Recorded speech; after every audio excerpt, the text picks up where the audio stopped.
Bonjour, j'espère que vous allez bien. Et aujourd'hui, en fait, j'avais envie d'aborder avec vous la notion de courage. Alors le courage, c'est quoi? Eh bien, dans l'Antiquité, les philosophes considèrent que le courage est une vertu cardinale.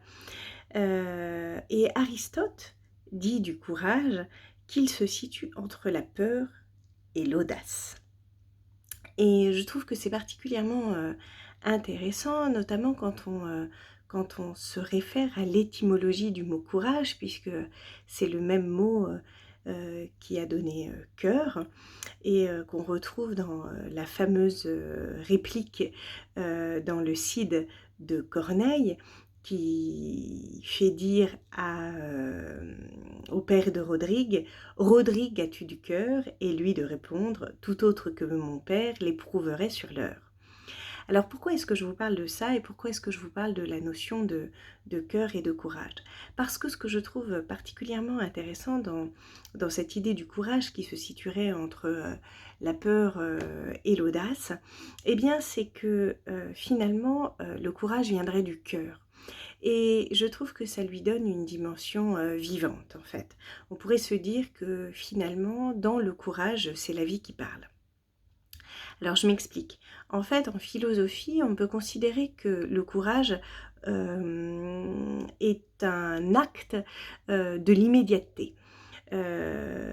Pourquoi est-ce qu'on dit cela? Eh bien parce que en fait, le courage n'est pas quelque chose que l'on prévoit, c'est quelque chose qui advient face à une situation terrible, dramatique.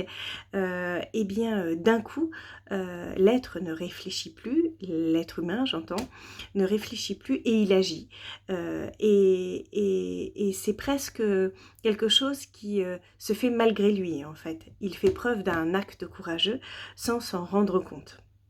Et c'est souvent ce qui fait que le héros et le personnage héroïque dans son action, en fait, est empreint de modestie. Pourquoi? Eh bien parce qu'il n'a pas prévu d'être courageux.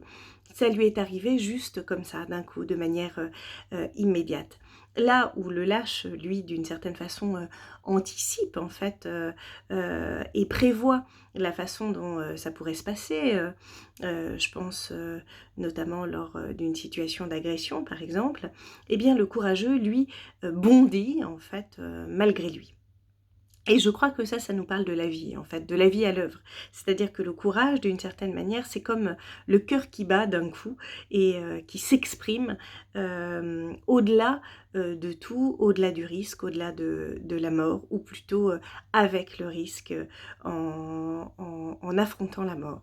Et c'est dans ce sens-là, en fait, qu'il y a de l'héroïsme et du courage, puisque le héros, finalement, c'est celui qui va se définir comme devenant le protagoniste de sa propre histoire et qui va, au-delà du danger, en fait, chercher à affronter ce qui lui fait le plus peur, parce que c'est ça qui lui permet, d'une certaine manière, d'advenir à soi-même. Je m'explique. Dans une histoire, en fait, souvent, lorsque vous avez un personnage, un protagoniste, en fait, il va être face à des conflits. Un conflit externe qui va le renvoyer à son conflit interne.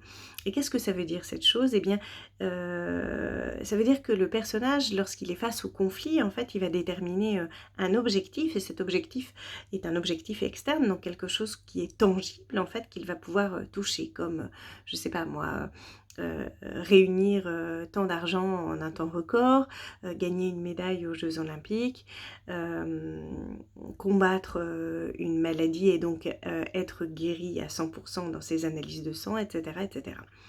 Bref, il a un objectif tangible qui est mesurable et qui pourra être pris en compte à la fin de l'histoire. Et puis, il y a un objectif qui est un objectif interne ou un besoin et qui, lui, n'est pas directement mesurable, mais qui parle davantage de sa connaissance de soi, de sa réalisation de soi et de qui il est profondément et de révélations internes qui vont lui permettre d'advenir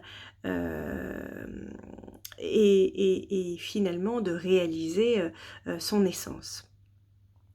Et pourquoi est-ce que je vous parle de ça dans la notion de courage? Parce que souvent le héros, en fait, est à la fois, un héros qui agit et un héros de révélation. Et souvent l'action, précède, en fait, la révélation. Et c'est un petit peu ce qui se passe dans le courage, si vous voulez.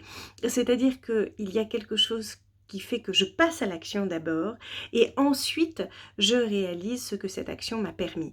C'est dans ce sens-là, donc on peut rejoindre Aristote et dire que c'est le chemin entre la peur qui pourrait me paralyser et l'audace en fait. J'agis d'abord et c'est cela d'une certaine manière qui me permet de me comprendre comme courageux et comme vivant, j'ai envie de dire, donc ayant du cœur.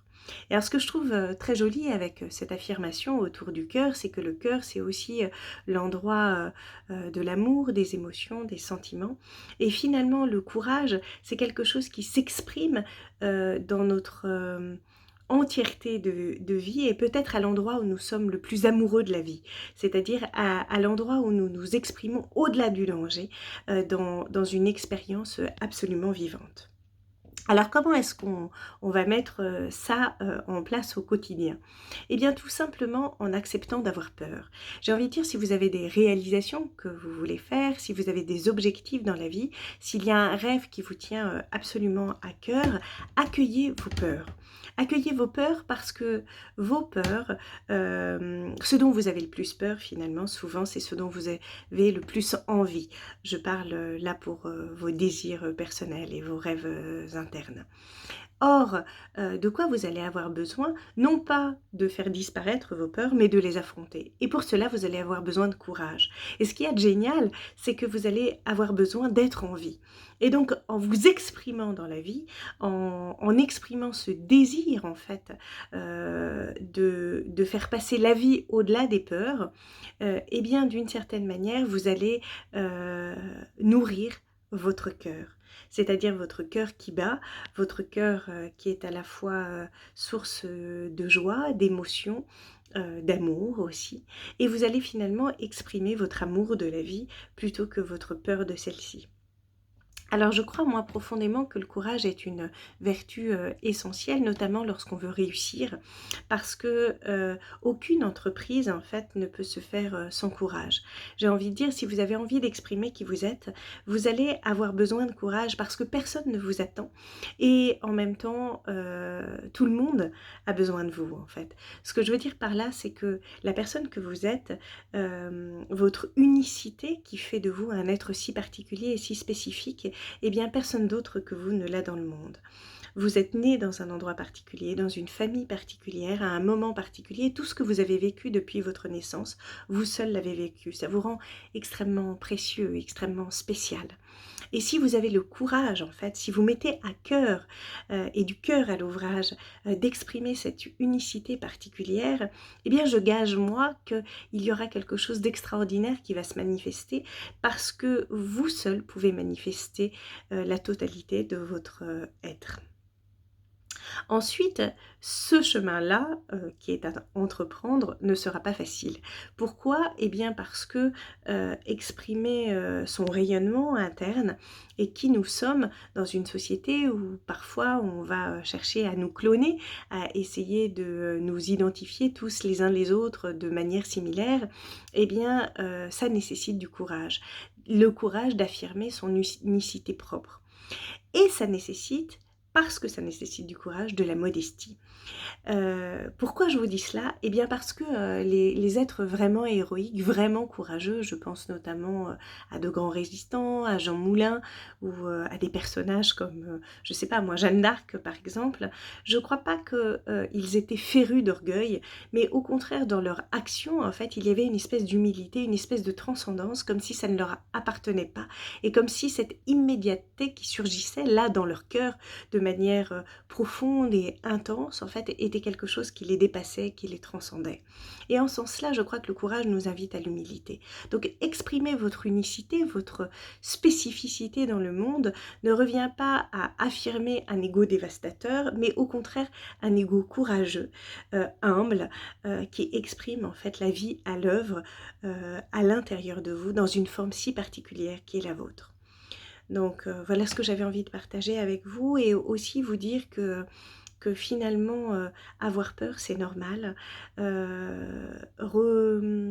rechigner c'est normal, procrastiner c'est normal, et que tout cela nécessite du courage, mais que le courage n'est pas quelque chose à acquérir, c'est quelque chose qui est déjà là en vous, dans le secret de votre cœur. Voilà, bah écoutez, si cette vidéo vous a plu, n'hésitez pas à la partager sur vos réseaux. Vous pourrez la retrouver sur la page Elle se réalise, donc autant de fois que vous le voudrez. Vous pouvez bien entendu commenter la vidéo, vous abonner à ma chaîne YouTube. Je serai ravie de répondre à des questions, de réfléchir avec vous sur plein de notions, comme je l'ai fait autour du courage et de l'étymologie. Et je vous invite à méditer en fait sur cette citation qui sera en exergue de la vidéo, mais qui dit que le courage n'invite à aucune autre victoire que sur soi-même. Et finalement, je crois que c'est ça la clé. Et puis,